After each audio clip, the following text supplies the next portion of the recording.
વૈકુંઠ ઉતારી, પ્રભુ વૈકુંઠ ઉતારી. કાલિય મર્દન કીધા, કાલિય મર્દન કીધા, ગાયોની ચારી જય કાના કાળા. ગુણ તણો તુજ પાર કેને નહીં આવે, વાલા એને નહીં આવે. મેરી વેદ પુકારે, મેરી મેરી પુનીત સુમારે. ઓમ જય કાના, જય કાના કાળા પ્રભુ, જય કાના કાળા પ્રભુ. નટવર નંદલાલા, મીઠી મોરલી વાળા, મીઠી મીઠી મોરલી વાળા, ગોપીના પ્યારા. જય કાના કાળા, ઓમ જય કાના કાળા, જય કાના. કર્પૂર ગૌરમ કરુણાવતારમ, સંસાર સારમ ભુજગેન્દ્રહારમ, સદા વસંતમ હૃદયારવિંદે. ભવમ ભવાની સહિતમ નમામિ. મંગલમ ભગવાન વિષ્ણુર્મંગલમ ગરુડધ્વજ, મંગલમ પુંડરીકાક્ષ, મંગલાય તન્મહરે. સર્વમંગલ માંગલ્યે શિવે સર્વાર્થ સાધિકે, શરણ્યે ત્ર્યંબકે ગૌરી નારાયણી નમોસ્તુતે, નારાયણી નમોસ્તુતે, નારાયણી નમોસ્તુતે. ઓમ આરાર્તિકમ યાનિકાની ચ પાપાની જન્માંતર કર્તાની ચ તાની સર્વાણી નશ્યન્તુ પ્રદક્ષિણામ પદે પદે. ભગવાનને આરતી આપી દેજો. દેવાભિવંદન. તમે બધા આરતી લઈ લેજો. આત્મવંદન. બોલો શ્રી ભાગવત ભગવાન કી, કૃષ્ણ કનૈયા લાલ કી, દ્વારિકાધીશ કી જય, ગોર્ધનનાથ કી જય. પધારો બધા, પોતપોતાની જગ્યાએ બેસી જાજો.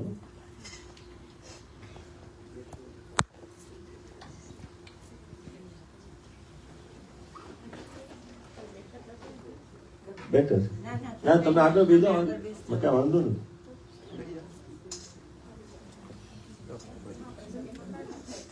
પ્રસાદ બધું કાઢી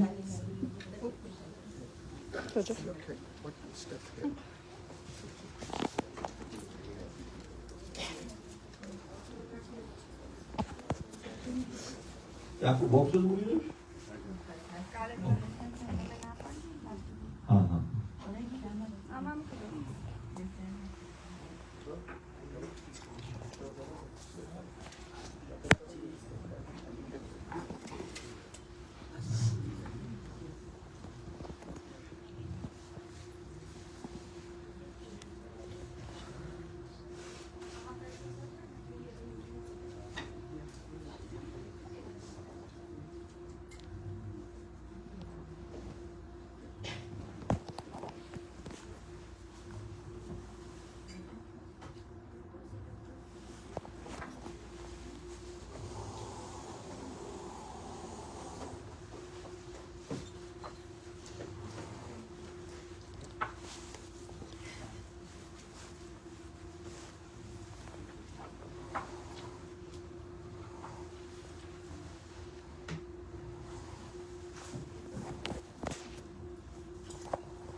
ઓમ નમો ભગવતે વાસુદેવાય.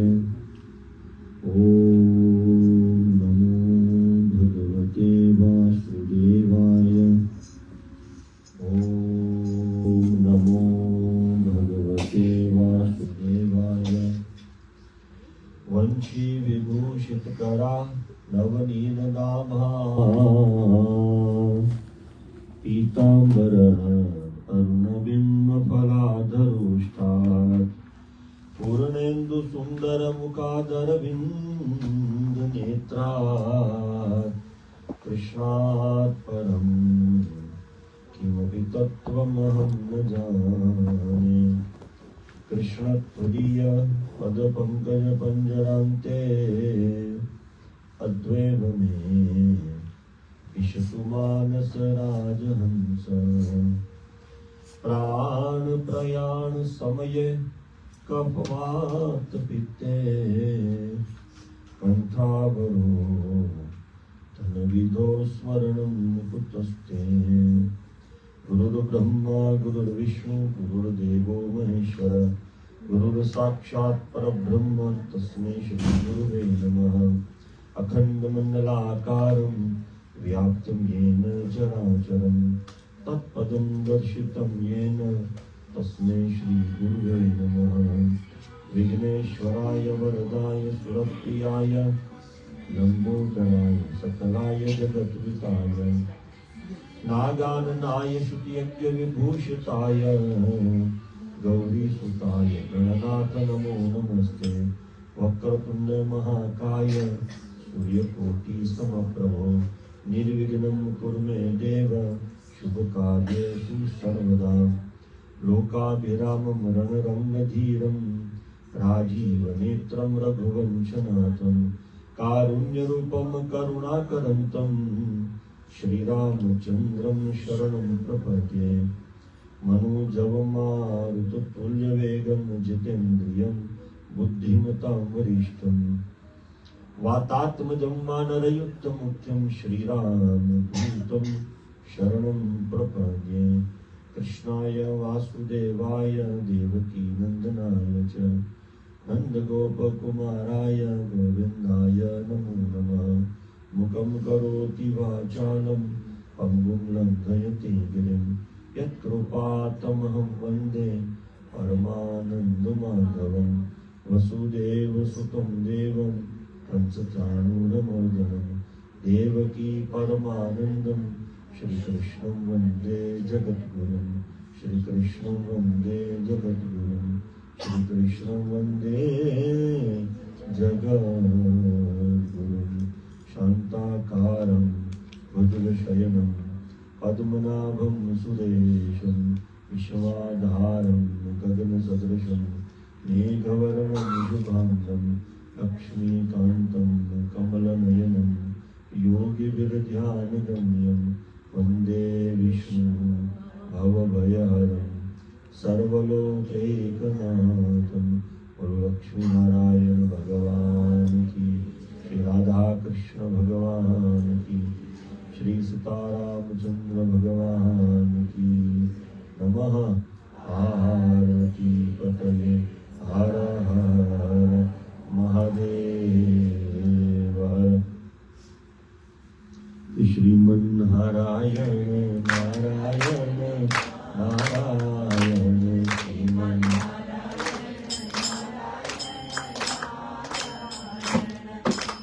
नारायण नारायण नारायण.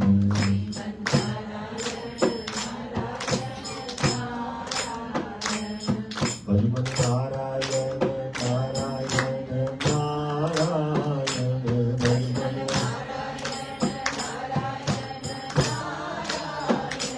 भजमन नारायण नारायण नारायण भजमन.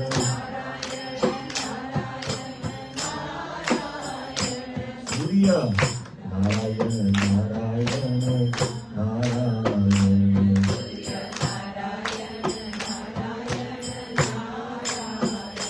सूर्य नारायण नारायण नारायण. सूर्य नारायण नारायण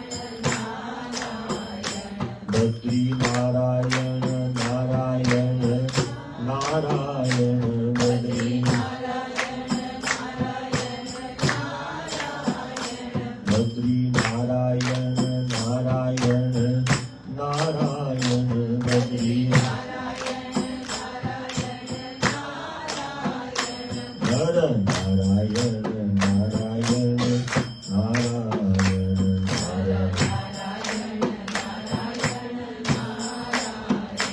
નર નારાયણ નારાયણ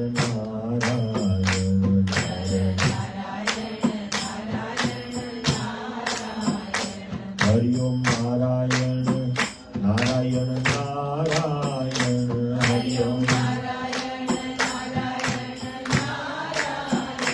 હરિ ઓમ નારાયણ નારાયણ નારાયણ હરિ ઓમ વેદ નારાયણ નારાયણ નારાયણ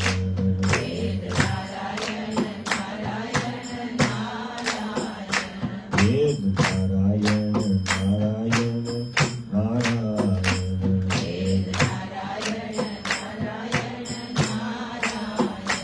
યજ્ઞ નારાયણ નારાયણ નારાયણ યજ્ઞ ઓ યજ્ઞ નારાયણ નારાયણ નારાયણ યજ્ઞ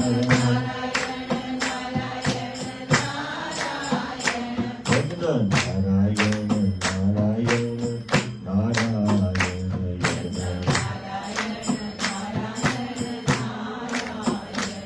ઉપર નારાયણ નારાયણ નારાયણ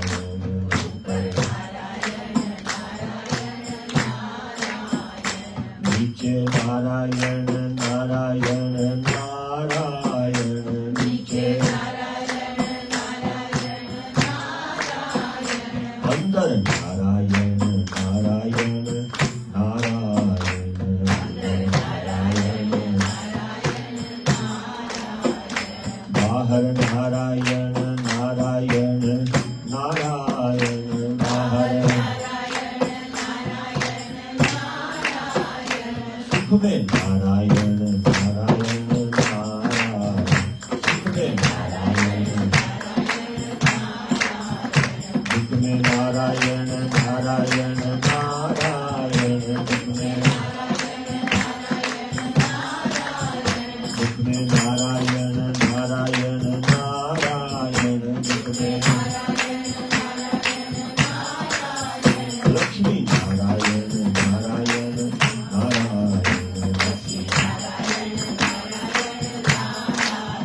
लक्ष्मी नारायण नारायण नारायण सत्य नारायण नारायण नारायण सत्य नारायण नारायण नारायण जीवन नारायण नारायण नारायण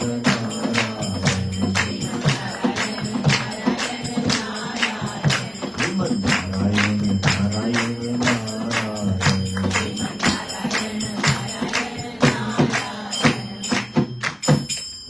नारायण भगवान की जय। यं प्रव्रजन्तमनुपेतम् एतकृत्यं द्वैपायनरोगिणकातर आजुहाव पुत्रेति तन्मयतया तरवो दिनेन्दु तं सर्वभूत हृदयं मुनिमानतोऽस्मि। बोलिए सुखदेव जी महाराज की जय। श्री भागवत भगवान की नमः। पार्वती पतये हर हर महादेव हर। परम वंदनीय पूज्य गुरुजीના ચરણોમાં દંડવત પ્રણામ કરી સર્વે સાધુ સંતોના ચરણોમાં સાષ્ટાંગ દંડવત પ્રણામ કરી માતા પિતાના ચરણ કમળમાં સાષ્ટાંગ દંડવત પ્રણામ કરી અહીં વિરાજમાન ભગવાન શ્રી કૃષ્ણ ભગવાનનું વાંગ્મય સ્વરૂપ શ્રી ભાગવત ભગવાનના ચરણોમાં સાષ્ટાંગ દંડવત પ્રણામ કરી આપ સર્વની અંદર વિરાજમાન લક્ષ્મી અને નારાયણ સ્વરૂપને સાષ્ટાંગ દંડવત પ્રણામ કરી આજના આ પરમ પવિત્ર એવા ચૈત્ર મહિનાની કૃષ્ણ પક્ષની સપ્તમી તિથિ અને રવિવાસરે આપ સર્વનું હું બધા જ તીર્થ સ્થાનોનું જળ જે જળની અંદર એકત્રિત થતું હોય એવા સમુદ્રદેવ દરિયાદેવ એ દરિયાદેવની ઉપર તરતા તરતા તારણહારની શ્રીમદ ભાગવત સપ્તાહ જ્ઞાન યજ્ઞના દ્વિતીય દિને બીજા દિવસે આપ સર્વનું હું આ ધરતીની ઉપર રહેલા આપણા આ તીર્થ સ્થાનની અંદર હાર્દિક સ્વાગત કરું છું. ભગવાનની અસીમ કૃપાથી આપણને શ્રીમદ ભાગવત કથા સાંભળવાનો મોકો ભગવાને પાણીની ઉપર તરતા તરતા સાંભળવાનો મોકો આપ્યો છે. બહુ ભાગ્ય બને અને આપણે બધા ખૂબ જ ભાગ્યશાળી કે આવું ભાગ્ય લઈને આપણે આ કરી શકીએ છીએ. ગઈકાલની કથાને આપણે આગળ વધારીએ. 6 પ્રશ્નના જવાબ સૂતજીએ આપ્યા. 6થા પ્રશ્નના જવાબની અંદર હતું કે કયું શાસ્ત્ર સાંભળવું, અને સાંભળવામાં શ્રીમદ ભાગવત પુરાણ સૂતજીએ કહ્યું. તરત જ પ્રશ્ન આવ્યો છે કે આ શ્રીમદ ભાગવત પુરાણ કોણે લખ્યું, ક્યારે લખ્યું, કેવી રીતે લખ્યું, કયા સંજોગોમાં લખ્યું, જેને લખ્યું એને પહેલા કોને કીધું, લખ્યા પછી એને કોને કીધું, અને જેને એને કીધું એને કોને. આટલા બધા પ્રશ્નો એક સાથે સૂતજીને શૌનક આદિ ઋષિ મુનિઓ પૂછે છે.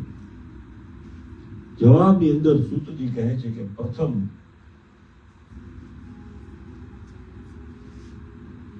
વ્યાસજીએ 17 પુરાણો લખ્યા છે, અને આ 17 પુરાણ લખ્યા પછી પણ પોતાના આશ્રમની અંદર ચિંતિત બેઠા હતા.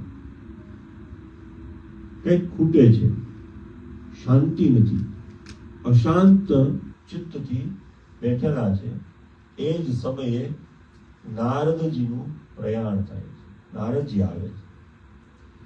નારદજી પ્રશ્ન કરે છે વ્યાસજીને કે આટલા બધા પુરાણો લખ્યા, તમે આટલા બધા ગ્રંથો લખ્યા, શાસ્ત્ર લખ્યા, છતાંય તે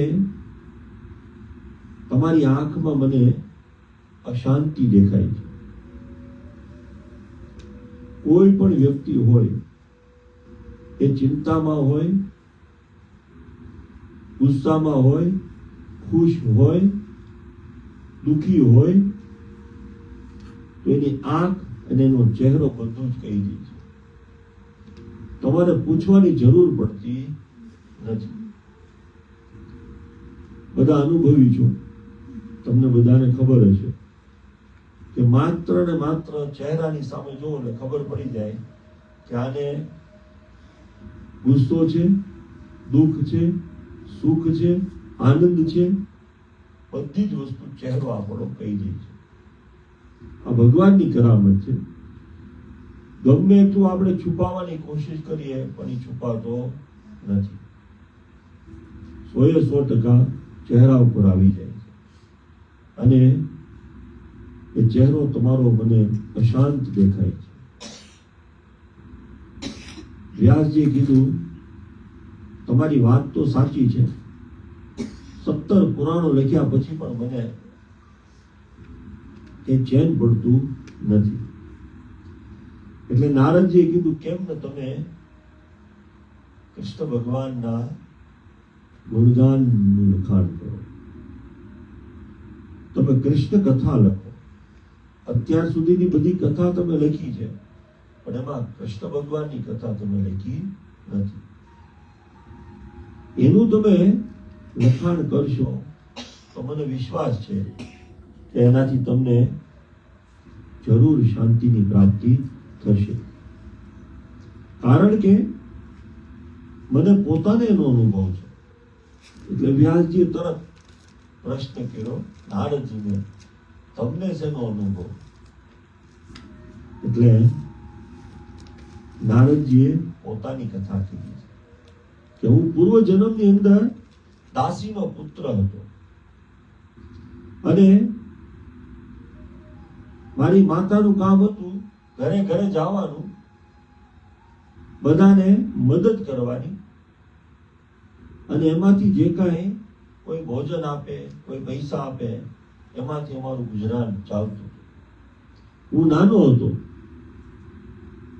અને મને રોજ સાથે લઈ જતા. એક દિવસ અમારા ગામની અંદર ચાતુર્માસ કરવા માટે સાધુ સંતો આવ્યા. ચાતુર્માસ અષાઢ મહિનાની 11 થી શરૂ થાય છે અને કારતક મહિનાની 11 પૂરું થાય છે. 4 મહિના હોય છે, એને ચાતુર્માસ કહેવાય છે. અને ચાતુર્માસ દરમિયાન તમે જે કાંઈ પૂજા કરો, અર્ચન કરો, ફાસ્ટિંગ કરો, આ બધું કરોડ ગણું ફળ પ્રાપ્ત કરાવે છે. પરમ પવિત્ર દિવસો છે. એની અંદર સાધુ સંતો કોઈ એક જગ્યાએ રહીને પૂજા પાઠ, ભજન, કીર્તન, સત્સંગ, વેદ, પુરાણ, શાસ્ત્ર કરતા હોય છે. આજની ઘડીએ પણ એ શરૂ છે. ચાતુર્માસ જે સાધુ સંતો કરતા હોય એ 4 મહિના સુધી બીજે ક્યાંય જતા નથી. 2 પ્રકારના ચાતુર્માસ છે. એક 4 મહિના તરીકે ચાતુર્માસ ગણાય છે અને એક 4 પક્ષના પણ ચાતુર્માસ છે. 4 પક્ષ એટલે 15 દિવસ ચંદ્ર મોટો થાય, 15 દિવસ નાનો થાય, એવું 4 વાર થાય એટલે ચાતુર્માસ પૂરો થઈ જાય. એટલે ઘણા સાધુ સંતો 2 મહિનામાં ચાતુર્માસ કરી લેતા હોય છે અને ઘણા લોકો પૂરેપૂરો ચાતુર્માસ કરતા હોય છે. 4 મહિના સુધી સાધુ સંતો મારા ગામમાં આવ્યા, રોજ પૂજા પાઠ કરતા, યજ્ઞ કરતા અને સાંજે ભોજન કરતા. ભોજન પૂરું થયા પછી બધાની પત્રાવળી લેવાની, એમાંથી બધું એઠવાડ કાઢવાનું, બધું એકત્રિત કરી અને બધું સાફ કરીને પાછું મૂકવાનું કામ મારી માનું. હું એની સાથે જતો. જે સાધુ સંતો પૂજા પાઠ કરતા દૂરથી બેઠા બેઠા હું બધું જોતો. 4 મહિના આવું જ હેલું છે. જમવામાં જે સાધુ સંતોએ ખાધેલું હોય એનો જ પ્રસાદ મારી માને હું અમે બે લેતા હતા કે આ પ્રસાદની કઈક કરામત હશે કે મને પૂજા પાઠ કરવાનું મન અંદરથી થવા માંડ્યું. 4 મહિના પૂરા થઈ ગયા. બધા સાધુ સંતો જતા હોય છે અને મને અંદરથી દુઃખ થાય છે કે પાછા આ લોકો ક્યારે આવશે અને પાછા આ બધી ક્યારે પૂજા કરશે. મને પણ કંઈક ભગવાન માટે કરવાનું મન થતું. શું કરવું મને ખબર નથી. બાળક હતો,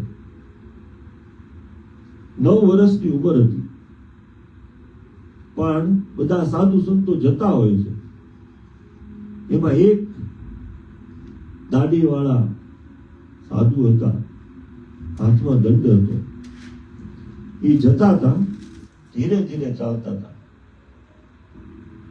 પણ એને ખબર નહીં શું થયું કે એને મારી પાસે પાછળ જોયું એટલે મને અંદરથી આનંદ થવા માંડ્યો અને એને મને બોલાવ્યો, બેટા અહીંયા આવો. હું દોડીને એની પાસે ગયો, મને ભેટી ગયા અને મને કીધું કે તારે ભગવાનને પ્રાપ્ત કરવા છે ને? અને મેં તરત જ કીધું કે હા, મારે ભગવાનને મળવું છે. મને કંઈક એવો રસ્તો બતાડો કે તમે જેની પૂજા કરતા હતા ને એને મને પ્રાપ્ત કરવા છે. અને એ સાધુએ મને એક મંત્ર આપ્યો,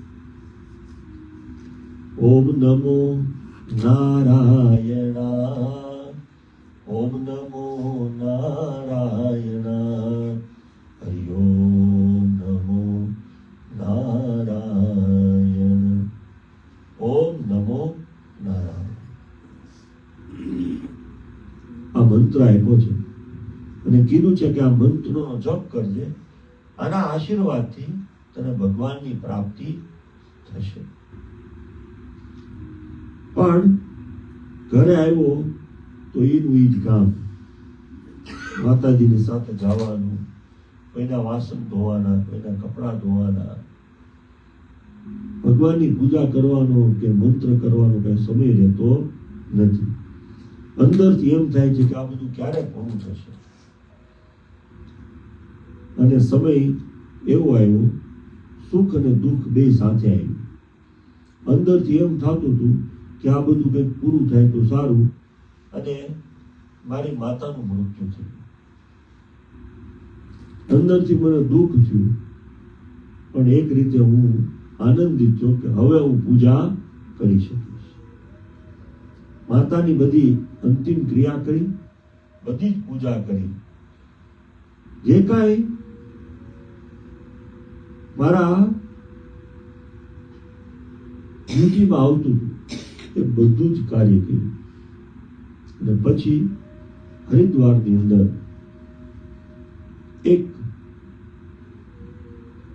ગુફાની અંદર બેસી અને મંત્ર શરૂ કર્યા છે, ઓમ નમો નારાયણ, ઓમ નમો નારાયણ, ઓમ નમો નારાયણ. દિવસ ગયા, વીક ગયા, મહિનાઓ ગયા, વર્ષ ગયા. ભગવાન ઘણા વર્ષો પછી આંખો મારી બંધ, પણ તમને પણ ખબર હશે, તમને પણ એવા અનુભવ થતા હશે કે આપણી આંખ બંધ કરીએ એટલે અંધારું થઈ જાય, પણ બહાર જો કોઈક લાઈટ કરે ને તરત આંખ ખુલી જાય. આપણને ખબર પડી જાય કે બહાર કોકે લાઈટ કરી છે, તરત આપણી આંખ ખુલી જાય. અને કીધું કે લાઈટ બંધ કરો, મારે સુઈ જવાનું. લાઈટ બંધ કરવાની જરૂર નથી પડતી, આંખ બંધ કરો, સુઈ જાઓ. પણ છતાંય તે આંખ બંધ કર્યા પછી પ્રકાશ આપણને દેખાય છે. એવો જ પ્રકાશ મને એકવાર મારી આંખ બંધ હતી અને જર્જરિત પ્રકાશ મને દેખાયો. મારી આંખ જેવી ખોલી એટલે શંખ ચક્ર ગદા અને પદ્મધારી નારાયણ ભગવાન મારી સામે બોલ્યા છે, બોલો શ્રી નારાયણ ભગવાન કી જય. ભગવાન ઉભેલા છે અને મારા અંતરથી કાંઈ શબ્દ નીકળતા નથી. શું બોલવું કઈ ખબર પડતી નથી. ભગવાન જે અંતર્યામી છે. તમારે શું બોલવું છે, તમે શું વિચારો છો અને તમે શું વિચારવાનો છો, એ પણ જેને ખબર હોય એને અંતર્યામી કહેવાય. ભગવાન અંતર્યામી બધું જાણી ગયા છે. ભગવાને કીધું કે તને હું આશીર્વાદ આપું છું કે તને મારી ભક્તિની પ્રાપ્તિ થશે. આખી દુનિયામાં કોઈ એવો ભક્ત નહીં હોય, એવો ભક્ત તું મારો બનીશ. પણ આ ખોડિયું તારે છોડવું પડશે. આ શરીર છોડી દેજે અને બીજા શરીરમાં હું તને મારો પોતાનો દીકરો બનાવીશ. માનસી પુત્ર તરીકે તું જન્મ લઈશ. અને ભગવાનના આશીર્વાદ લઈ વળી પાછું હું પૂજા પાઠ કરવા લાગ્યો. સમય આવે મારું શરીર છૂટી ગયું ને પછી ભગવાને મને પોતાનો માનસી પુત્ર બનાવ્યો કે હવે મારું કોઈ દિવસ મૃત્યુ જ નહીં થાય. હું નારદ તરીકે જન્મ પામ્યો. નારદ, જેની વાત ભગવાન પણ કોઈ દિવસ રદ નથી કરતા. નારદ એવું નામ છે કે જેને નારદજી મળી ગયા એને ભગવાન 100% મળશે, એની ગેરંટી છે. એનું નામ છે નારદજી. નારદજીએ પોતાની વાત કરીને કીધું કે હું તમને કહું છું કે તમે કૃષ્ણ ભગવાનનું ચરિત્ર લખો. અને વ્યાસજીએ પ્રશ્ન એને કર્યો કે તમને કોને કીધું? તો કે મને મારા પિતાજી બ્રહ્માજીને નારાયણ ભગવાને કીધા હતા. એ 4 શ્લોક એ હું તમને કહું છું. એ 4 શ્લોકના તમારે 8 શ્લોક બનાવો હોય તો 8 શ્લોક, 16 બનાવો હોય તો 16, 32 બનાવો તો 32, 64 બનાવો તો 64, જેટલા તમારે લખવા હોય તમે લખી શકો છો.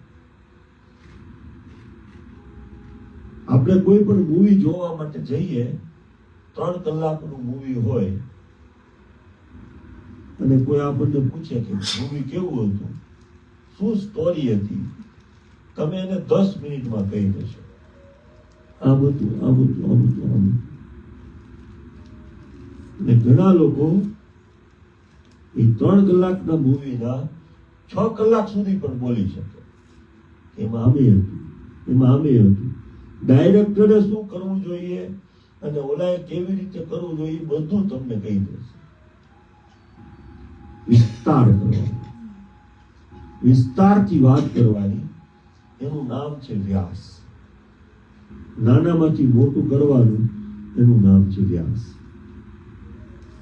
એટલે નારદજીએ 4 શ્લોક કીધા છે. એને કહેવાય છે ચતુશ્લોકી ભાગવત. 4 શ્લોકની અંદર ભાગવતી છે.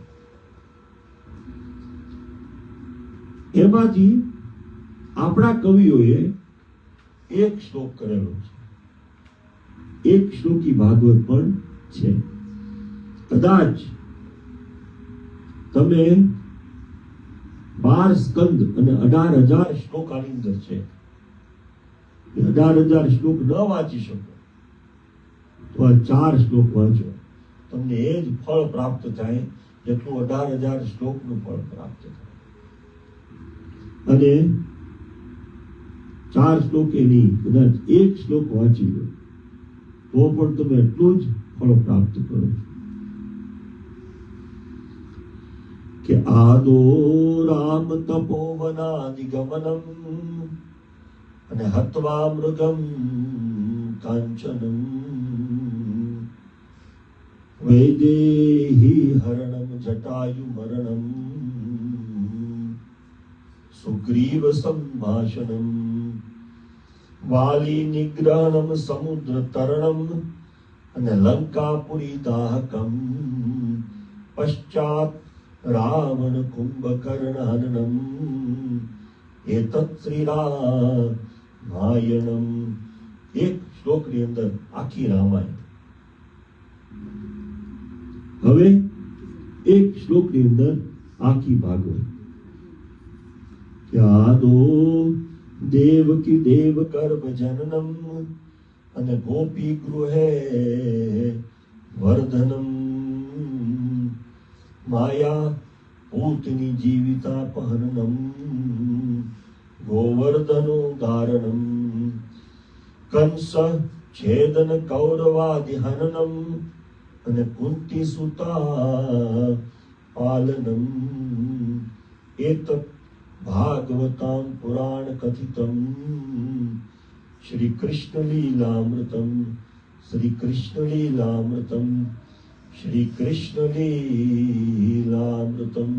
બોલો શ્રી ભાગવત ભગવાન કી.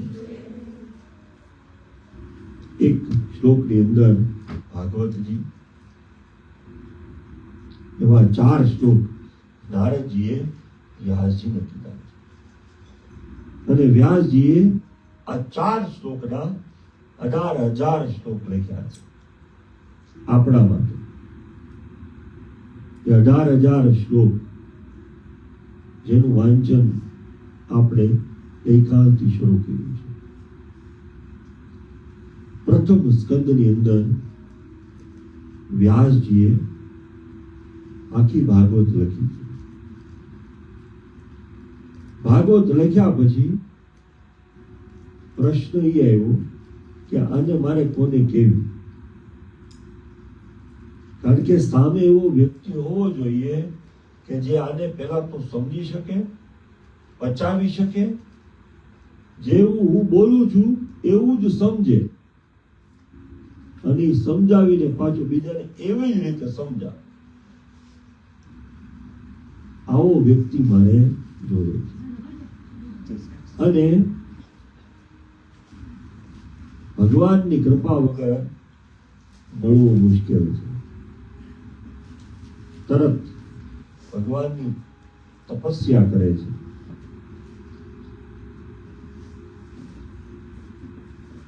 એક વર્ષ, 2 વર્ષ, 5 વર્ષ, 10 વર્ષ, 50 વર્ષ, 100 વર્ષ સુધી વ્યાસજી ભગવાનની પ્રાર્થના કરે છે.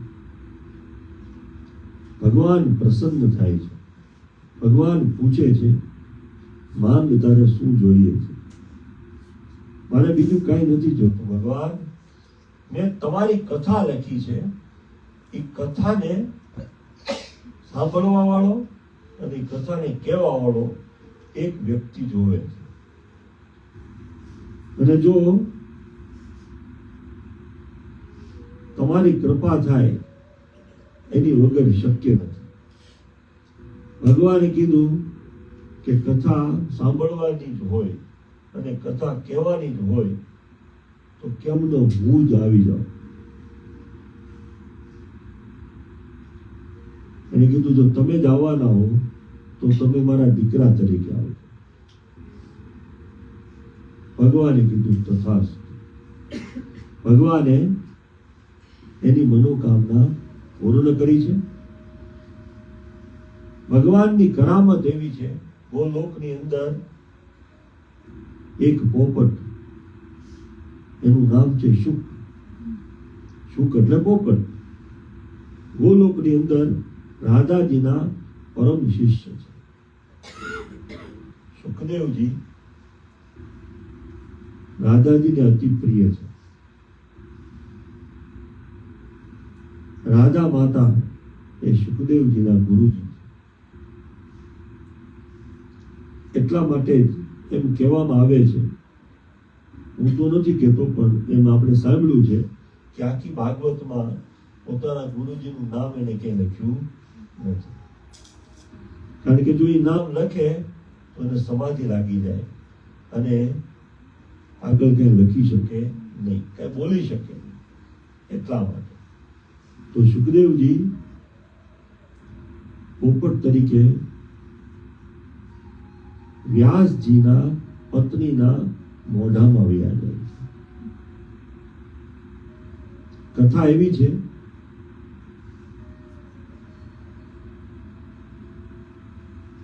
અમરનાથની અંદર હર હંમેશ ભગવાન શિવજી અને પાર્વતી માતા બિરાજમાન છે. એકવાર પાર્વતી માતાને નારદજીએ કીધું કે તમને કઈ અજુગતું નથી લાગતું કે ભગવાનના ગળાની અંદર આટલી બધી મુંદની માળાઓ પહેરીને ફરે છે? પહેલી વાત તો એ કે તમને બીક નથી લાગતી? માતાજી કીધું કે નહીં.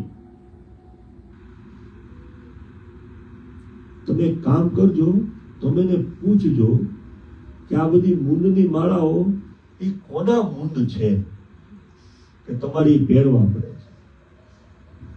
કોઈ આપણને બહુ પ્રિય હોય એનું આપણે લોકેટ બનાવીને પહેરીએ કે ભાઈ કૃષ્ણ ભગવાનનું લોકેટ છે, કે કોઈ શિવજીનું પહેરતા હોય, કોઈ હનુમાનજીનું પહેરતા હોય, જેને અતિ પ્રિય હોય. ને પૂછજો કે આ મુંડ તમે કોના પહેર્યા છે? માતાજીએ કીધું કે તમારી વાત તો સાચી છે. માતાજી પૂછે છે શિવજીને એક વાર કે આ મુંડની માળા કોની છે? શિવજીએ જવાબ આપ્યો છે, સાંભળવા માટે તૈયાર થઈ જાઓ દેવી, આ બધા જ તમારા જ મુંડ છે. જેટલી વાર તમે આવ્યા એટલી વાર તમે ડાઉટ કર્યો કે ભગવાન છે કે નથી, આ ખરેખર ભગવાન છે કે નહીં.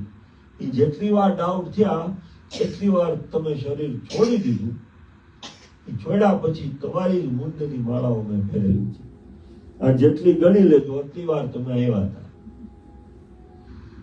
માતાજી કીધું કે એવું કંઈક કરો કે હવે મારે આ શરીર છોડવું પડે નહીં. અને ભગવાને કીધું કે હું તમને એક કરામત કહી દઉં કે જેના લીધે મારે પણ શરીર છોડવું પડતું નથી. એ કથા હું તમને કહી દઉં. એ કથા તમારે સાંભળવાની. સાંભળ્યા પછી તમને પણ તમારે પણ શરીર છોડવું પડશે નહીં. અમર કથા છે ભગવાનની. અને એમ કહેવાય છે કે ભગવાને કીધું કે જ્યાં કોઈ ન હોય, કોઈ સાંભળે નહીં, એવી જગ્યાએ આપણે બેસવાનું. અમરનાથની અંદર બેઠા છે. એ અમરનાથની અંદર વાત કબૂતર અને કબૂતરીની છે, પણ એક ઈંડું પોપટનું પડેલું. કબૂતર અને કબૂતરીએ સાંભળ્યું, પણ સાથે સાથે ઈંડાની અંદર રહેલા એ શુક એ પોપટે પણ સાંભળ્યું. ભગવાનની અમર કથા સાંભળી છે. અને સાંભળ્યા પછી એનો જન્મ થયો.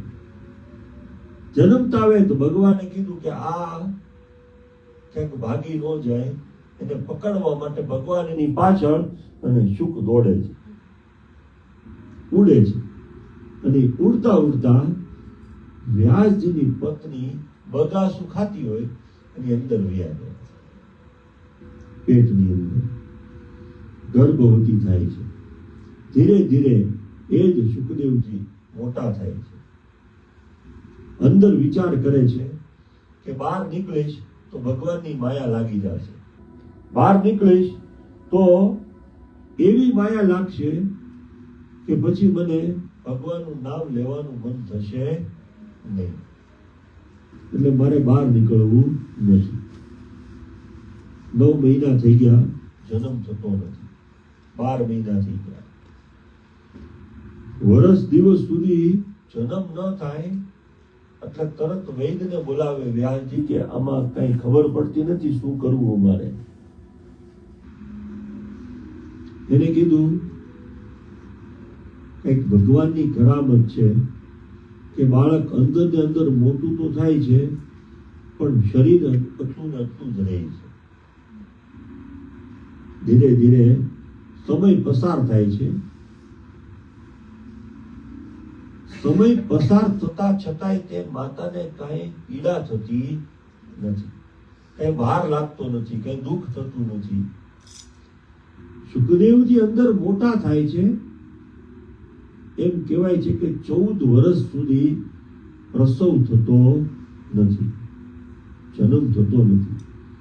વ્યાસજી ફરીવાર ભગવાનની પ્રાર્થના કરે કે આવું કુદરતની વિરુદ્ધનું થઈ રહ્યું છે મારી સાથે, મારી પત્નીની સાથે, કંઈક તમે જ કરો. અને ભગવાન નારાયણ ભગવાન સુખદેવજીને અંદર દર્શન આપે છે. અને સુખદેવજીને કહે છે કે તમે હવે જન્મ લ્યો. હું તમને વચન આપું છું કે તમને કોઈની માયા નહીં લાગે. સુખદેવજી કીધું કે કોઈની ન લાગે તો માતા પિતાની તો લાગે જ તે, કે આ મારા માં છે ને આ મારી પિતા છે. એને કીધું કે હું તમને આશીર્વાદ આપું છું કે તમને એની પણ માયા નહીં લાગે તો હું બહાર આવું. અને ભગવાન સુખદેવજીના રૂપમાં ભગવાન પોતે સુખદેવજી પ્રગટ થાય છે. બોલો સુખદેવજી મહારાજ કી જય. જન્મતા વેદ જાણે 16 વર્ષનો બાળક હોય અવળા થઈ ગયા છે. અને જન્મતા વેદ આશ્રમ છોડીને ચાલવા માંડ્યા છે, જંગલ તરફ જવા માંડ્યા છે, તપ કરવા માટે, ભગવાનને પામવા માટે. વ્યાસજી એની પાછળ પાછળ જતા હોય છે, પણ સુખદેવજી રોકાતા નથી. કથા બધાને ખબર છે. અને સુખદેવજી એક ઝાડની નીચે ભગવાનનું તપ કરવા માંડે છે.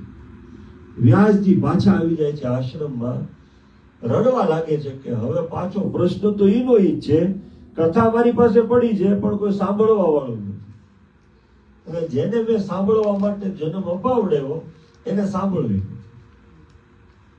એ તો નીકળી ગયો. કીધું કે મનમાં વિચાર આવે છે કે મારે સંભળાવી તો એને જ છે, કઈ રીતે સંભળાવવી. એટલે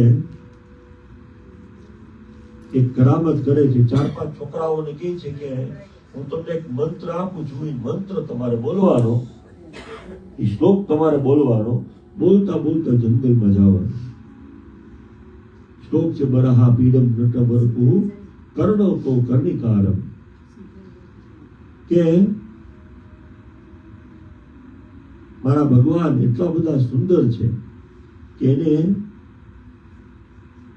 રોજ એવા લાગે છે કે જાણે વરઘોડો નીકળ્યો હોય અને વર તૈયાર થઈને જતો હોય એવા મારા ભગવાન લાગે છે. આટલા બધા સુંદર લાગે છે. તમે જોજો આખી જાનની અંદર સૌથી સુંદર વર લાગતો હોય, ઘૂંઘટ પહેરાયો હોય, તિલક લગેલું હોય, કુંડળ પહેરાવેલા હોય, ખેસ નાખેલો હોય, મોજડી પહેરાવેલી હોય, મારા ભગવાન એવા લાગે છે.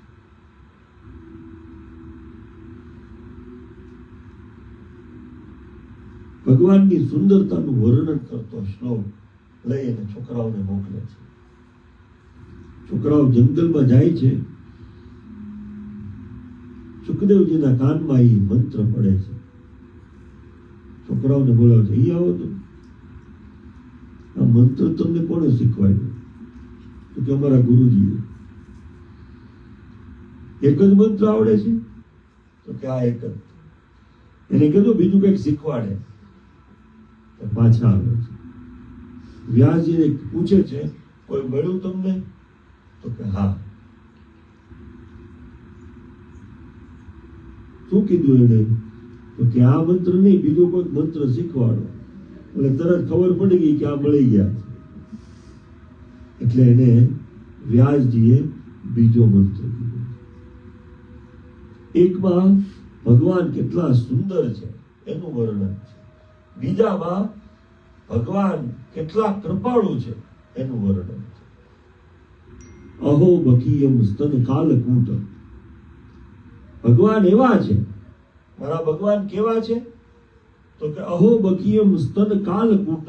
જે પૂતના પોતાના સ્તનની અંદર ઝેર લઈને આવી છે, એ ઝેર પીધા પછી પણ મારા ભગવાને એને એવી જ ગતિ આપી છે જે યશોદાજીને પછી મળવાની હતી,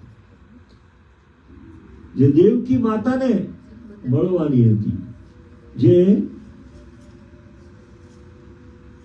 યશોદા માતાને ગતિ મળવાની હતી. એ જ ગતિ પૂતના જેને મારવા આવી છે એને પણ એ જ ગતિ આપી છે. આટલો બધો કૃપાળુ મારો ભગવાન છે. બરોબર છે? બરોબર.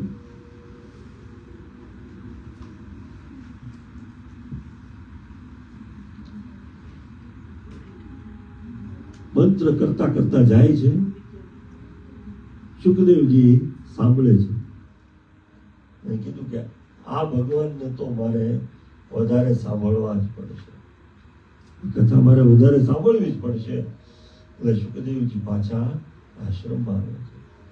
વ્યાસજી ખુશ થઈ જાય છે, દીકરા આવો. એને કીધું કે તમે જે 2 શ્લોક કીધા છે મારે વધારે સાંભળવું છે. અને વ્યાસજી એને આખી ભાગવત કથા કહે છે. પૂરેપૂરી ભાગવત કથા સાંભળ્યા પછી સુખદેવજી ગ્રહણ કરે છે અને સૂતજી કહે છે કે સુખદેવજીએ સાંભળ્યા પછી પહેલી વહેલી સુખદેવજીએ પરીક્ષિત રાજાને કીધી છે. એટલે તરત પ્રશ્ન આવ્યો છે કે વ્યાસજીએ તો સુખદેવજીને કીધી, સુખદેવજીએ પરીક્ષિત રાજાને કીધી. તરત પ્રશ્ન કર્યો છે સૂતજીને કે આ પરીક્ષિત રાજા કોણ હતો? અને સુખદેવજી એને શું કામ કીધી?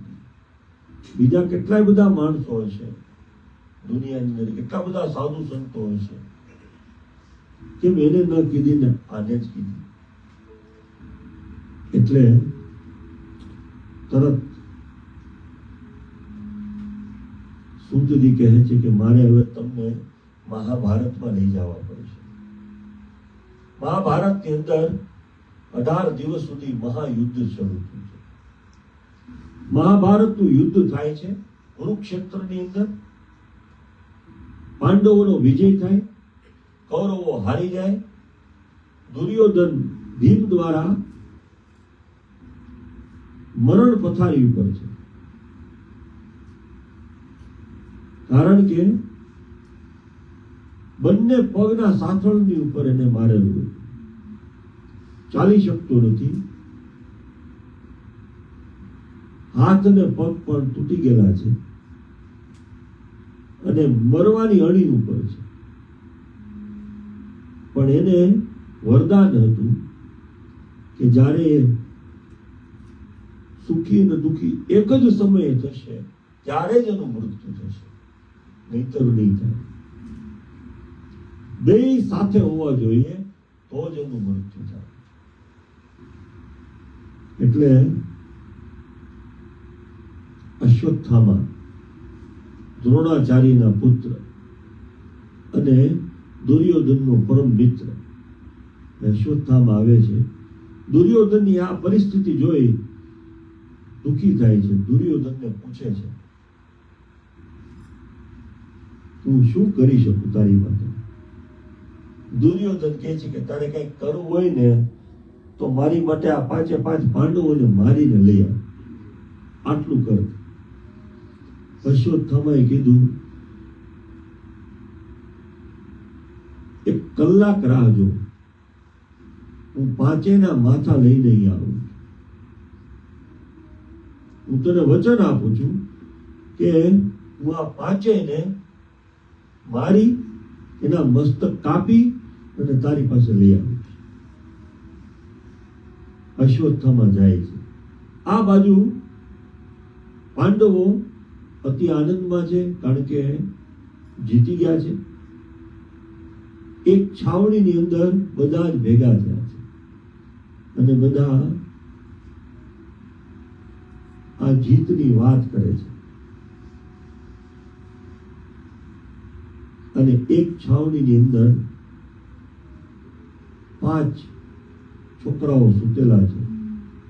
અશ્વત્થામા ઈ છાવણીમાં જાય છે, વિચાર કરે છે કે આ જ 5 પાંડવ છે. બધાના મસ્તક કાપી નાખે છે. મસ્તક પોતાના હાથમાં લઈ દુર્યોધન પાસે આવે છે. દૂરથી જોવે છે દુર્યોધન, 5 મસ્તક એના હાથમાં છે અને અશ્વત્થામા હાલ્યો આવે છે. ખૂબ ખુશ થઈ ગયો કે મારા મિત્રએ મારી મનોકામના પૂરી કરી નાખી, 5 પાંડવોને મારી નાખ્યા. જન્મથી લઈને અત્યાર સુધીમાં જો મારી માટે સૌથી આનંદનો સમય હોય તો એ આ સમય છે. પણ જેમ જેમ ધીરે ધીરે આગળ આવે છે જોવે છે કે આ 5 પાંડવ નથી, આ તો એના દીકરાઓ છે, એના બાળકોને મારીને લાવ્યો છે. એટલે તરત જ દુઃખી થાય છે. સુખ અને દુઃખ એક જ સમયે થાય છે. દુર્યોધનનું મૃત્યુ થાય છે. અશ્વત્થામાને કહે છે કે આ શું કરી નાખ્યું છે? જેને મારવાના હતા એને ન માર્યા, અને ન મારવાને એને મારીને તો લઈ આવ્યો. અશ્વત્થામા પણ અંદરથી દુઃખી થાય છે. દુર્યોધનનું મૃત્યુ થાય છે. આ બાજુ દ્રૌપદી એ કક્ષની અંદર આવે છે, જોવે છે 5 દીકરાઓના ધડ પડેલા છે, મસ્તક નથી. અર્જુન, ભીમ, નકુલ, સહદેવ યુધિષ્ઠિરજીને બોલાવે છે, કહે છે કે આવું બનાવ બન્યો છે. બધા રુદન કરે છે અને ગોતે છે કે કોણે માર્યો છે. જોવે છે કે અશ્વત્થામાએ માર્યો છે. ભીમ અને અર્જુન અશ્વત્થામાની પાછળ દોડે છે. અશ્વત્થામા પણ દોડે છે, પણ ભાગી શકતો નથી. પકડીને લઈ આવે છે. દ્રૌપદીને પૂછે છે, તમે કયો એમ કરીએ? દ્રૌપદી કહે છે, અર્જુનજીને અને ભીમને એમ હતું કે દ્રૌપદી એમ કહેશે કે મારી નાખ, પણ દ્રૌપદી કહે છે છોડી દો, મારતા નહીં. કેમ? તો કે જેવી રીતે હું માં છું એવી રીતે આની પણ કોઈ માં છે. જેવી રીતે હું અત્યારે રુદન કરું છું, હું દુઃખી છું, એવી રીતે એની પણ માં દુઃખી થશે. મારે એવું જોતું નથી. એટલા માટે એને તમે છોડી દો.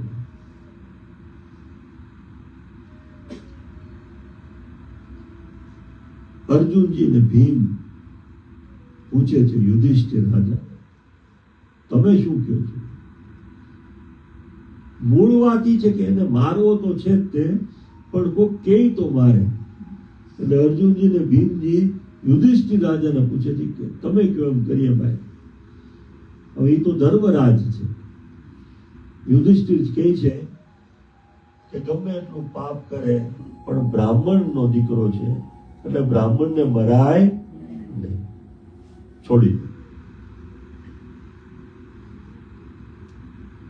અર્જુનજી ભીમની સામે જોયે છે, ભાઈ તું કેમ કરું, કારણ કે તમે મોટા છો. ભીમ કહે છે મારી જ નાખો, કારણ કે બ્રાહ્મણને ન મરે, પણ એને બાળકોને માર્યા હોય એને છોડાય. આપણા બાળકોને મારી નાખ્યા, આપણા સંતાનોને મારી નાખ્યા, મારી જ નાખો. અર્જુન ખુશ થઈ ગયા કે તમે કયો એમ કરીએ, પણ છતાંય એ જ સમયે કૃષ્ણ ભગવાનનું આગમન થાય છે. એને કીધું કે ભગવાનને પૂછી આપો. એટલે ભગવાનને પૂછે છે, ભગવાન આ અશ્વત્થામા એને મારા 5 પુત્રોને મારી નાખ્યા છે, શું કરું? ભગવાને કીધું કે તમે દ્રૌપદીને પૂછ્યું? તો કે હા. યુધિષ્ઠિરને પૂછ્યું? હા. ભીમને પૂછ્યું? હા. શું કીધું? જે અર્જુને કીધું એમ કીધું એને કે ભાઈ આવી રીતે કીધું છે. એટલે ભગવાને કીધું કે તારી શું ઈચ્છા છે? તો કે મારે એને મારી જ નાખવો છે, હું એને નહીં છોડું. ભગવાને કીધું કે દ્રૌપદી કહે છે એ બરોબર છે, એને મરાય નહીં. પણ ભીમ કહે છે એ બરોબર છે, એને મારી જ નાખવો છે. પણ મોટો ભાઈ તો યુધિષ્ઠિરે છે ને, અને એને કીધું છે કે મરાય નહીં. યુધિષ્ઠિર પણ સાચો છે, અને તારી ઈચ્છા છે કે એને મારી નાખો. મારા કહેવા પ્રમાણે તારે જેમ કરવું એમ કર. હવે યુધિષ્ઠિરજી વધારે કન્ફ્યુઝ થઈ ગયા કે મારે દ્રૌપદીને કેમ કરવું, કે ભીમજી કેમ કરવું, કે યુધિષ્ઠિરજી કે કેમ કરવું, કે તમે કેમ કરવું, કે હું પોતાનું માનું?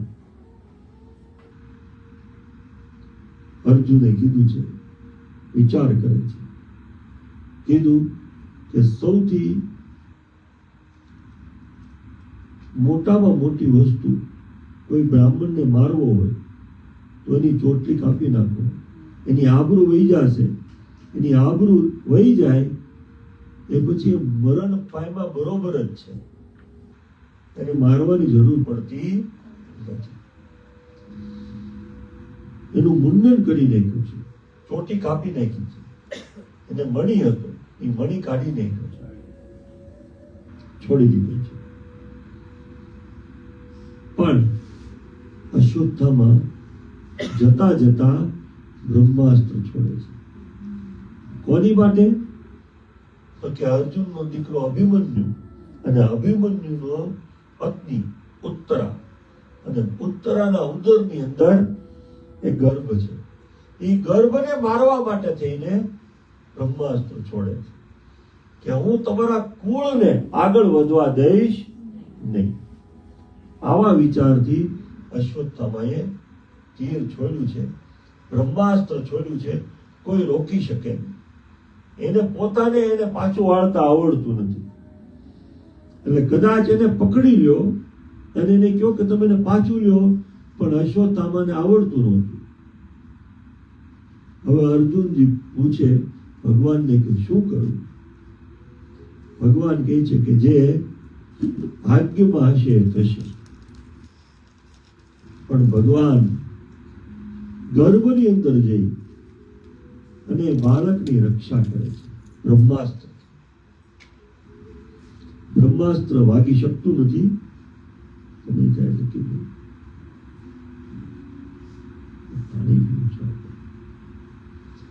ઓમ નમો ભગવતે વાસુદેવાય, ઓમ નમો ભગવતે વાસુદેવાય, ઓમ નમો ભગવતે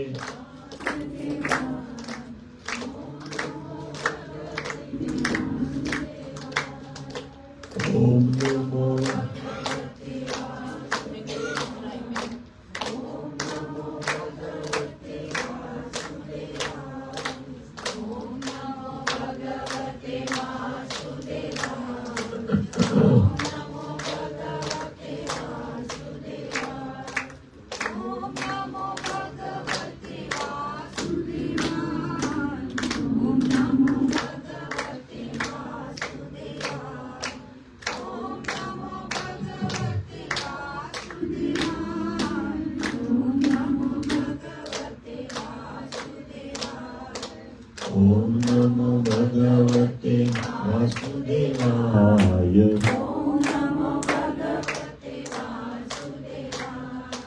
ઓમ નમો ભગવતે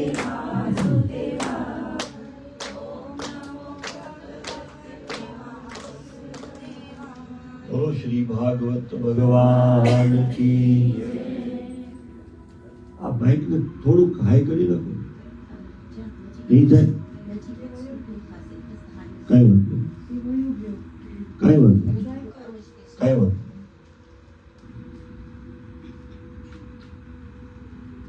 તો અશ્વત્થામા પાછું વાળી શકે નહીં, અને ભગવાન ગર્ભની અંદર જઈ એ ગર્ભની રક્ષા કરે બ્રહ્માસ્ત્ર.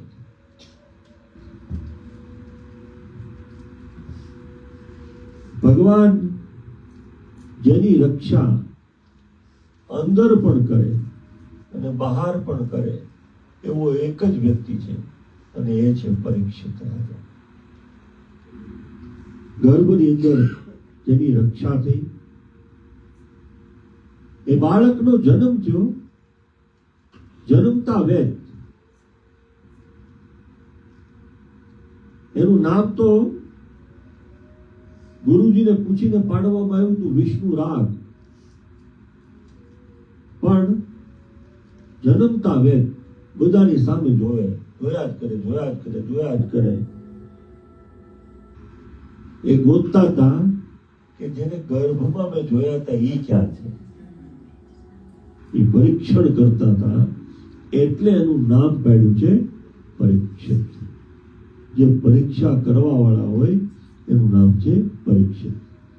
તો એ પરીક્ષિત રાજા ધીરે ધીરે મોટા થાય છે. 18 વર્ષના થાય છે. યુધિષ્ઠિરજી વિચાર કરે છે. એ જ સમયે ભગવાન અંતર ધ્યાન થાય છે, કૃષ્ણ ભગવાન. અને યુધિષ્ઠિરજી કહે છે કે હવે જેની માટે આ બધું યુદ્ધ થયું, જે લોકોની માટે કર્યું, એ કોઈ બચ્યા નથી. અને જેને દેખાડવાનું હોય કે આપણે જીતી ગયા, તમે હારી ગયા, પણ એ હારવા વાળા કોઈ હવે જીવતા નથી. એ બધા ભરી ગયા છે. હવે આપણું અહીંયા રહેવું સાર્થક નથી. વયા જાય. 5 પાંડવો, દ્રૌપદી, કુંતી માતા બધા જ પ્રયાણ કરે છે. સ્વર્ગવાસ થાય છે. સ્વર્ગની અંદર કથા બધાને ખબર છે કે જે વ્યક્તિ એક પણ વાર ખોટું બોલ્યો હોય ઉપર શરીર સાથે જઈ શકતો નથી. 7 જણા સ્વર્ગમાં શરીર છોડીને જાય છે. અને આ બાજુ 3 વસ્તુ સાથે બને છે. 18 વર્ષનો પરીક્ષિત રાજા બને છે. કૃષ્ણ ભગવાન અંતર ધ્યાન થાય છે. 5 પાંડવો, કુંતી માતા અને દ્રૌપદી માતાનો સ્વર્ગવાસ થાય છે. અને કળિયુગની શરૂઆત થાય છે. આ બધી વસ્તુ એક સાથે થાય છે. એક સમયે પરીક્ષિત રાજા જંગલની અંદર જતા હોય અને બહુ અચરજની વસ્તુ એને જોઈ છે. શું જોઈ? તો કે એક દુબળી પતલી ગાય હતી, જેને ઘણા સમયથી કઈ ખાધું ન હોય, કઈ પીધું ન હોય, એકદમ દુબળી એવી ગાય ઊભી હતી. એની બાજુમાં એક બળદ ઉભેલો હતો, પણ એ બળદને 3 પગ તૂટેલા છે. ઊભો રહી શકતો નથી. માંડ કરીને ઊભો રહે છે. એક પગ ઉપર ઊભા રહેવાની કોશિશ કરતો હોય છે. અને ઈ પગને પણ મારવા માટે એક કાળો વ્યક્તિ રાજાની જેવા કપડાં પહેરી અને પોતાના હાથમાં દંડ છે એનાથી મારવાની કોશિશ કરતો હોય છે. એ જ સમયે પરીક્ષિત રાજા આવે ને એને રોકે છે. કોણ છો? મારા આખા રાજ્યની અંદર આવું કૃત્ય કોઈ કરતું નથી. કોઈ પશુને કાંઈ પણ કારણ વગર શું કામ મારે છે? ને આ કોણ છે ને તું કોણ છો? ત્યારે એને કીધું કે આ દુબળી પતળી છે ને એ ધરતીમાં છે. આ બળદ છે એ ધર્મ છે. અને એ ધર્મ 4 પગ વાળો હોવો જોઈએ. અને હું છું કળિયુગ. મારું નામ કળિયુગ છે. કળિયુગની શરૂઆત થઈ ગઈ છે. મારા કાળની શરૂઆત થઈ ગઈ છે. અને મારા કાળની અંદર ધર્મ એક પગે જ રહેશે. સત્ય, દયા, દાન અને તપ. આ 4 પગ વાળા સતયુગમાં હોય. સમય પસાર થાય, ત્રેતા આવે એટલે 3 પગ થઈ જાય, દ્વાપર આવે એટલે 2 પગ થઈ જાય, અને કળિયુગ આવે એટલે 1 પગ થઈ જાય. અને પરીક્ષિત રાજાએ કીધું કે હું તને અત્યારે જ મારી નાખું, સમયને જ મારી નાખું, પછી કળિયુગ કે ધર્મની કે રહે જ નહીં. એને કીધું કે તમે મને મારી નહીં શકો, કારણ કે હું કોઈ વ્યક્તિ નથી, હું સમય છું. મારો કાળ છે. અને કાળને તમે મારી શકતા નથી. કાળને તમે સુધારી શકો, કાળને તમે સારો કરી શકો, પણ કાળને મારી નથી શકતા.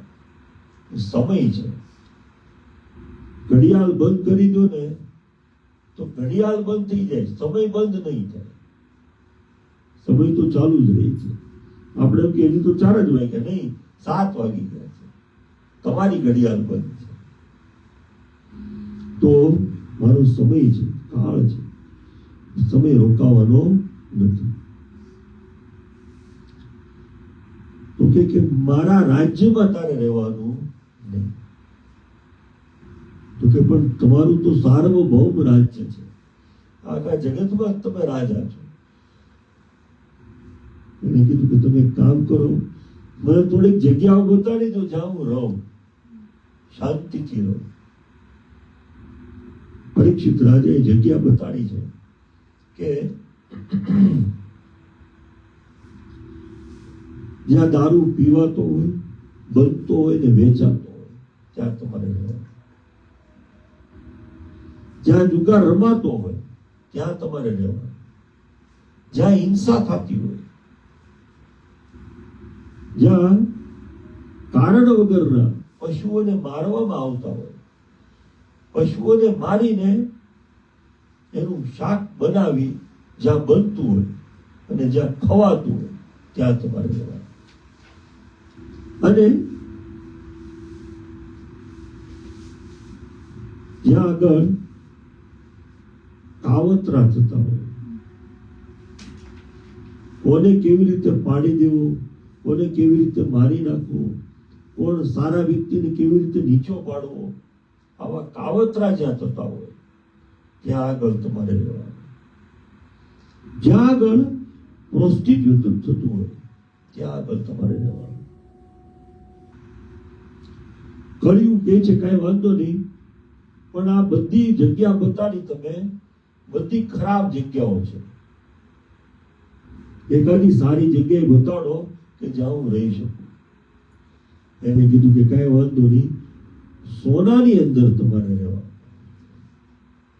કેવું સોનું? તો કે કોઈથી પડાવી લીધું હોય, કોઈનું લઈ લીધેલું હોય, એવું જે સોનું હોય એની અંદર તમારે વાસ કરવાનો. સુવર્ણની અંદર કળિયુગનો વાસ છે, પણ ખરાબ પ્રકારનું સુવર્ણ હોય ને એનું. તો યોગાનું યોગ એવો હતો કે તે દિવસે પરીક્ષિત રાજાએ એવો મુગટ પહેરેલો હતો કે જે ભીમસેને જરાસંઘ પાસેથી લઈ લીધો હતો. એ મુગટ પહેરેલો હતો. એટલે પહેલા વહેલા તો કળિયુગ એના જ મુગટમાં બેસી ગયા છે, બેસીને એના મગજની અંદર વહી ગયા છે. અને કળિયુગની અંદર તમને ખોટું કરવાનું મન વધારે થાય છે, કારણ કે અંદર કળિયુગ બેઠેલો છે. પરીક્ષિત રાજા કોઈ દિવસ કોઈનું અપમાન ન કરે. એક દિવસ શમીક ઋષિના આશ્રમમાં આવે છે, જોવે છે શમીક ઋષિ તપમાં બેઠેલા છે, સાધનામાં બેઠેલા છે. પરીક્ષિત રાજા આવે છે એને ખબર રહેતી નથી. પરીક્ષિત રાજા વિચાર કરે છે કે હું અવડો મોટો સાર્વભૌમ રાજા, આ બધા જ મારી પ્રજા, અને પ્રજા હું એની સામે ઉભો રહું, હું એની સામેથી ઘોડાની ઉપરથી નીચે ઉતરું તોય તે એને મારી સામે જોવાનું કે મને પ્રણામ કરવાનું મન નથી થતું. આવો વ્યક્તિ કોણ છે? શમીક ઋષિને મારી નાખવાનો વિચાર કરે છે. ધનુષ અને બાણ લે છે, વિચાર કરે છે કે મારી જ નાખું. તો કે મારવો નથી, એને મારું અપમાન કર્યું છે, હું પણ એનું અપમાન કરી નાખું. એક મરેલો સાપ ત્યાં આગળ પડેલો છે, તીરથી, પોતાના તીરથી એ સાપને ઉપાડ્યો છે અને શમીક ઋષિના ગળામાં વીંટાળી દીધો છે. ત્યાંથી નીકળી ગયા છે. શમીક ઋષિનો દીકરો શૃંગી ઋષિ આવે છે જોવે છે મારા પિતાજીના ગળામાં મરેલો કોકે શ્રાપ નાખી દીધો છે. એ સર્પ જોતા જ પહેલા તો હાથમાં પાણી લીધું અને શ્રાપ દીધો છે કે જે વ્યક્તિએ મારા પિતાજીના ગળાની અંદર મરેલો સર્પ નાખ્યો છે એને હું શ્રાપ આપું છું કે આજથી 7મા દિવસે સર્પદંશથી એનું મૃત્યુ થશે. સાપથી જ એનું મૃત્યુ થશે. શ્રાપ આપ્યો, શ્રાપ પૂરો થયો, શમીક ઋષિ જાગ્યા છે. બેટા શું થયું? સાપ ગળામાંથી એક બાજુ મૂકી દીધો. શું થયું? તો કે કોઈ વ્યક્તિએ તમારા ગળાની અંદર મરેલો સાપ મૂકી દીધો છે. મેં એને શ્રાપ આપી દીધો છે, આજથી 7મા દિવસે એનું મૃત્યુ થશે સર્પદંશથી. શમીક ઋષિએ કીધું છે બેટા તે શું કરી નાખ્યું? આપણે બ્રાહ્મણો છીએ, આપણે કોઈ દિવસ શ્રાપ ન દેવાય, આપણે તો આશીર્વાદ દેવાય. કોઈ આપણી પાસે ખોટું કરી નાખે તોય આપણે એને આશીર્વાદ જ દેવા જોઈએ. અને તે શ્રાપ આપી દીધો.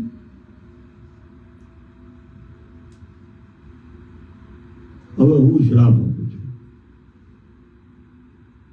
આજથી કોઈ બ્રાહ્મણના શ્રાપ લાગશે નહીં.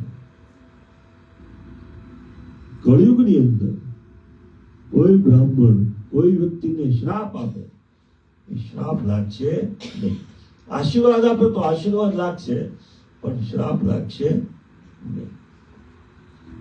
બીજું, કૌર નામના મુનિને બોલાવ્યા, કીધું કે તમે તાત્કાલિક પરીક્ષિત રાજાને કહી આવો કે 7મા દિવસે એનું મૃત્યુ છે. કૌર નામના મુનિને બોલાવી કીધું રાજાને કહી આવો. રાજાને પરીક્ષિત રાજા પાસે જાય છે, વાત કરે છે કે આજથી 7મા દિવસે તમારું સર્પદંશથી મૃત્યુ થવાનું છે. ઘરે જઈને મુગટ કાઢ્યો ને એટલે તરત એને યાદ આવ્યું હતું કે મારેથી કઈક ભૂલ થઈ ગઈ છે.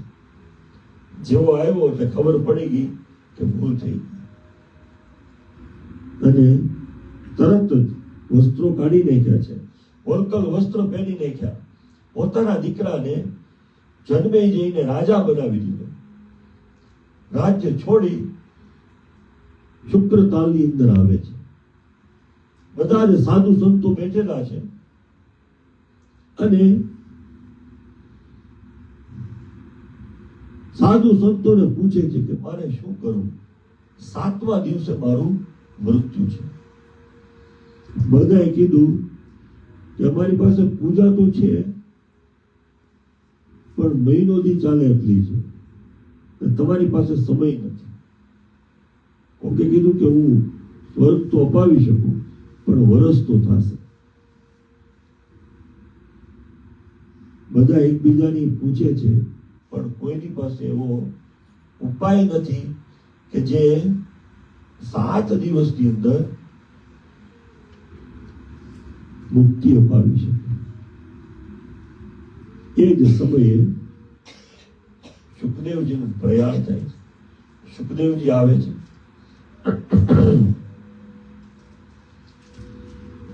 સુખદેવજીને જોતા બધા જ સાધુ સંતો ઉભા થઈ જાય છે, પગે લાગે છે અને પૂછે છે પરીક્ષિત રાજા, મારો એક જ પ્રશ્ન છે, આજથી 7મા દિવસે મારું મૃત્યુ છે, મને કેવી રીતે મુક્તિ મળી શકે? સુખદેવજી કહે છે 7 દિવસ નહીં, 7 કલાક હોય ને તો પણ હું તને મુક્તિ અપાવી શકીશ. 7 કલાક નહીં, 7 મિનિટ હોય ને તો પણ હું તને મુક્તિ અપાવી શકીશ. તારી પાસે તો ઘણો સમય છે. હું તને વચન આપું છું કે હું તને મુક્તિ અપાવી દઈશ. પરીક્ષિત રાજા આનંદિત થઈ જાય છે. આવા ગુરુ કોઈ મળી જાય તો આપણને કેમ આનંદ ન આવે?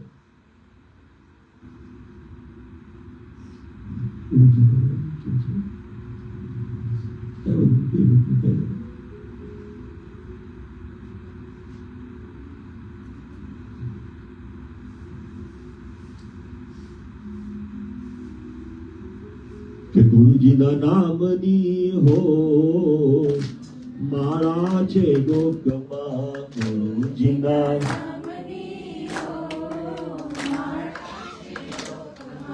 ગુરુજીના નામની હો માળા છે લોકમાં,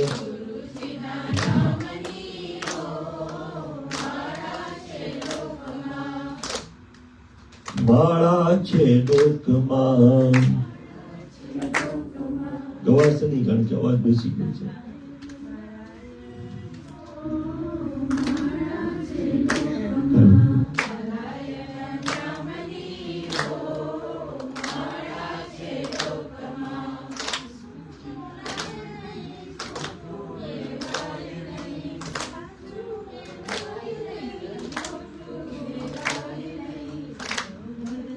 અવળું ચલાય નહીં હો માળા છે લોકમાં. બોલો સદગુરુદેવ કી જય.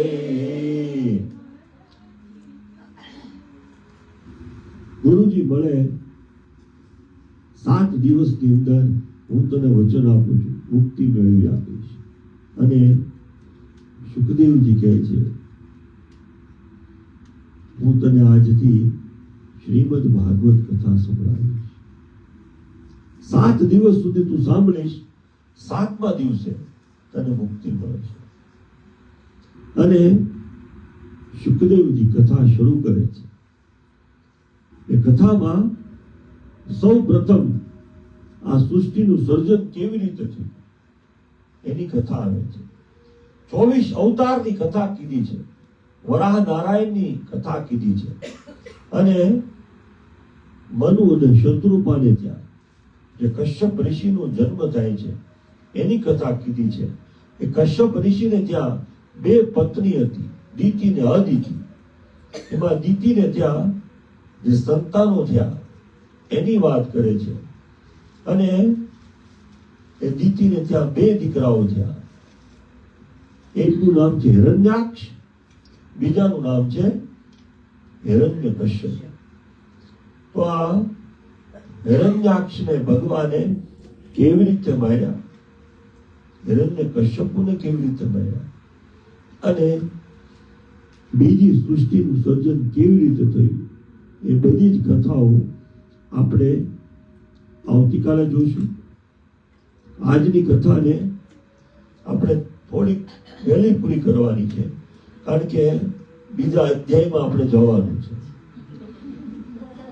બીજી જગ્યાએ આપણે જવાનું છે. એટલા માટે તો કથાને આપણે અહીંયા આગળ વિરામ આપીએ. પહેલા 2 મિનિટ હરિનામનું સંકીર્તન કરી લઈએ, થાળ અને આરતી કરશું. બોલો ભાગવત ભગવાન કી જય.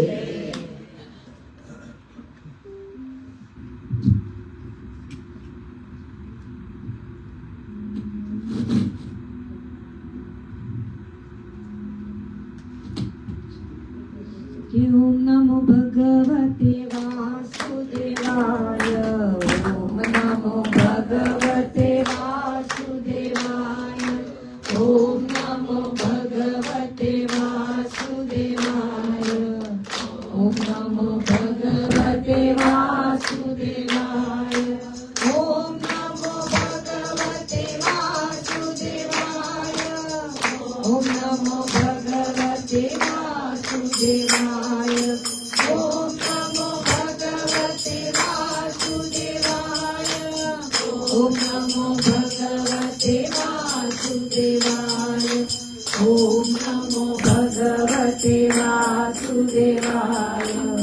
ઓમ નમો ભગવતે વાસુદેવાય. ઓમ નમો ભગવતે વાસુદેવાય. ઓમ નમો ભગવતે વાસુદેવાય. ઓમ નમો ભગવતે વાસુદેવાય. ઓમ નમો ભગવતે વાસુદેવાય.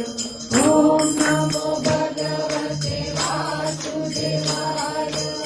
ઓમ નમો ભગવતે વાસુદેવાય. ઓમ નમો ભગવતે વાસુદેવાય. ઓમ નમો ભગવતે વાસુદેવાય. बोलो श्री कृष्ण कन्हैया लाल की जय। भागवत भगवान की जय। सुखदेव जी महाराज की जय। सर्वेषां स्वस्तिर्भवतु सर्वेषां शान्तिर्भवतु सर्वेषां पूर्णं भवतु सर्वेषां मङ्गलं भवतु सर्वे भवन्तु सुखिनः सर्वे सन्तु निरामया सर्वे भद्राणि पश्यन्तु मा कश्चित् दुःखभाग् भवेत्। ॐ असतो मा सद्गमय तमसो मा ज्योतिर्गमय मृत्युर्मामृतं गमय। ॐ पूर्णमदः पूर्णमिदं पूर्णात् पूर्णमुदच्यते पूर्णस्य पूर्णमादाय पूर्णमेवावशिष्यते। हरि ओं द्यौं शान्ति अन्तरिक्षं शान्ति पृथिवी शान्तिः रापः शान्ति औषधयः शान्ति वनस्पतयः शान्ति विश्वे देवा शान्ति ब्रह्मा शान्ति सर्वं शान्ति शान्तिरेव शान्तिः सामा शान्तिरेधि। ॐ शान्ति शान्ति शान्ति सुशान्तिर्भवतु। बोलो श्री कृष्ण कन्हैया लाल की जय। भागवत भगवान की जय। सुखदेव जी महाराज की जय। नमः पार्वती पतये हर हर महादेव हर। તાળ માટે થઈને આગળ આવી જશે. બધા યજમાનો આગળ આવી જશે.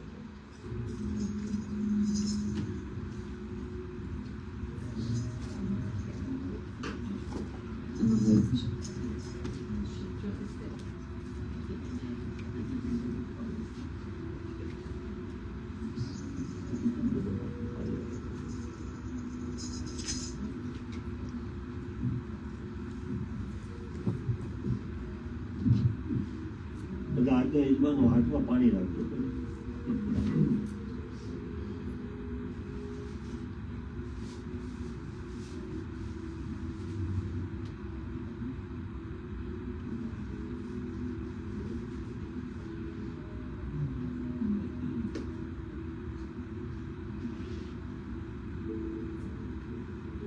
ત્રણ વાર વિષ્ણુ ભગવાનનું નામ બોલવાનું. બોલો વિષ્ણુવે નમઃ વિષ્ણવે નમઃ વિષ્ણવે નમઃ.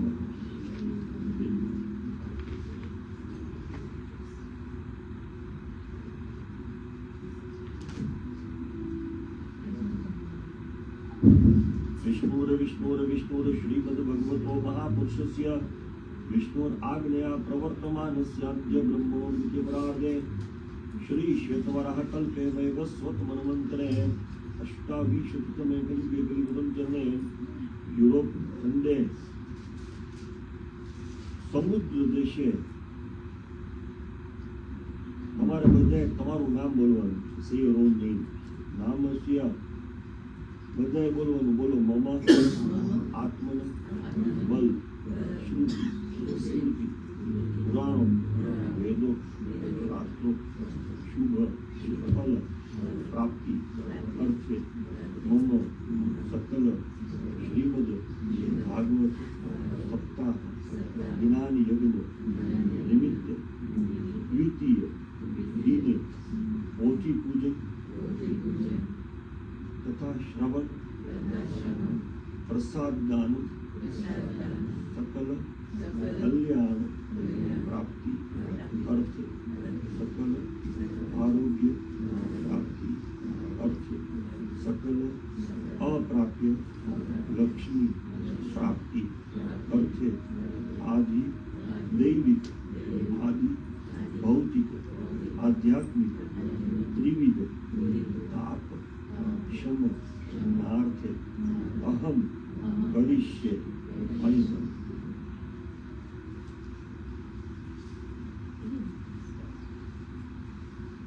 પ્રસાદને હાથ ધરવું. પ્રતભક્વ વિશ્વાન પાયસમ ચ સશર્કમલાના વિદંચ નૈવેદ્યમ વિષ્ણુ મે પ્રતિગ્રહ્યતામ.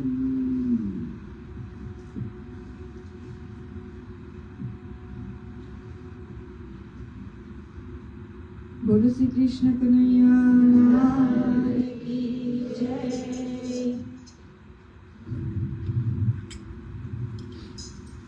જમવા આવો જશોદાના બાળ ભોજન ભાવે પીવારે.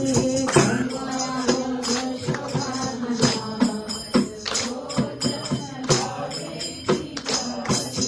ભાવ ભીનું પીરસો છે થાળ ભોજન ભાવે પીવારે.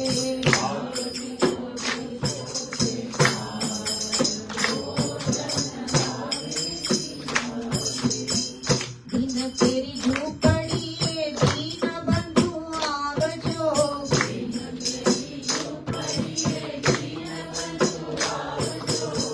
પુનીત પગલે હૈયા છલકાવજો.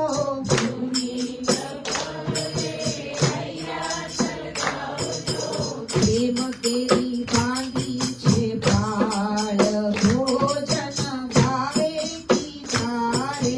પ્રેમ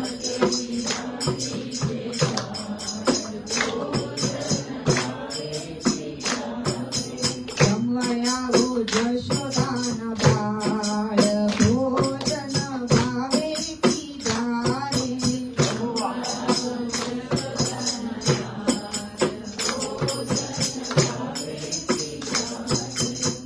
મનની મીઠાઈ અને ભાવ કેરો ભાત છે.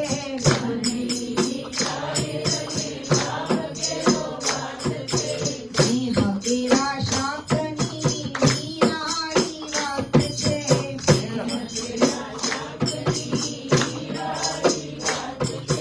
ભાવે જમો દિલડાની દાળ ભોજન ભાવે પીવારે.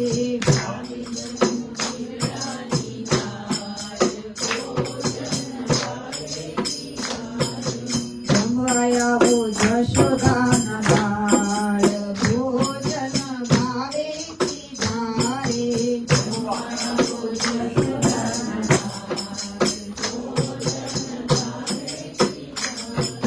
થાળીમાં ભર્યા છે પ્રેમ તણાવારી.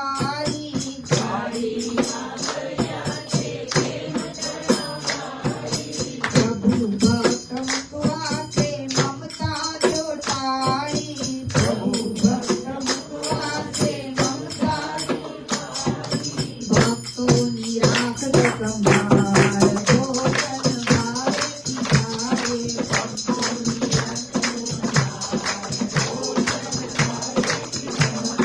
જમવા આવો જશોદાના બાળ ભોજન ભાવે પીવારે.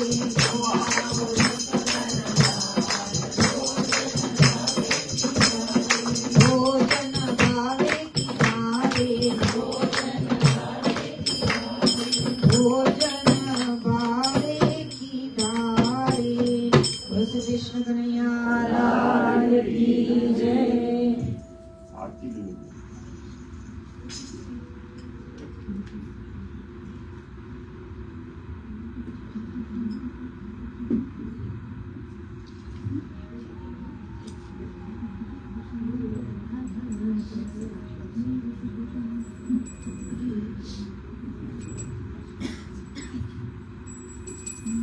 બોલો શ્રી કૃષ્ણ કનૈયા લાલ કી જય.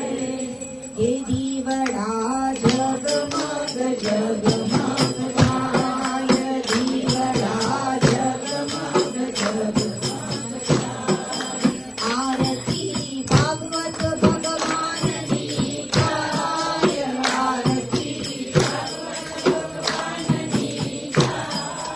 આરતી ભાગવત પુરાણની થાય.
સરોજ મંગલ પુંડરીકાક્ષ મંગલાય તનો હરે સર્વમંગલ માંગલ્યે શિવે સર્વાર્થ સાધિકે શરણ્ય ત્ર્યંબકે ગૌરી નારાયણી નમોસ્તુતે નારાયણી નમોસ્તુતે નારાયણી નમોસ્તુતે. ઓમ આરાધિકમ ઓમ આરાર્તિકમ યાની કાની ચ પાપાની જન્માંતરકૃતાની ચ તાની સર્વાણી વિનશ્યન્તુ પ્રદક્ષિણાં પદે પદે દેવાભિવંદન દેવીભિવંદન દેવ્યાભિવંદન. બોલો શ્રી કૃષ્ણ કનૈયા લાલ કી જય. ભાગવત ભગવાન કી જય. શુકદેવજી મહારાજ કી જય. નમઃ પાર્વતી પતયે હર હર મહાદેવ હર. સૌને જય શ્રી કૃષ્ણ. જય શ્રી રામ. कोई प्रसाद नहीं हो तो नहीं जाता प्लीज. બધા ટાઈમસર પહોંચી જાજો ને ટિકિટ નહીં ભૂલી જતા ને 9 વાગે પહોંચી જાજો જ્યાં ઓલામાં લખ્યું છે ત્યાં ને ટિકિટ નહીં ભૂલી જતા. અને આમાં બોલી નાખો. ચાલો પગે લાગવા. બધા 9 વાગે ત્યાં પહોંચી જજો. 9 વાગે. Excuse me. Sorry. Excuse me. Sorry.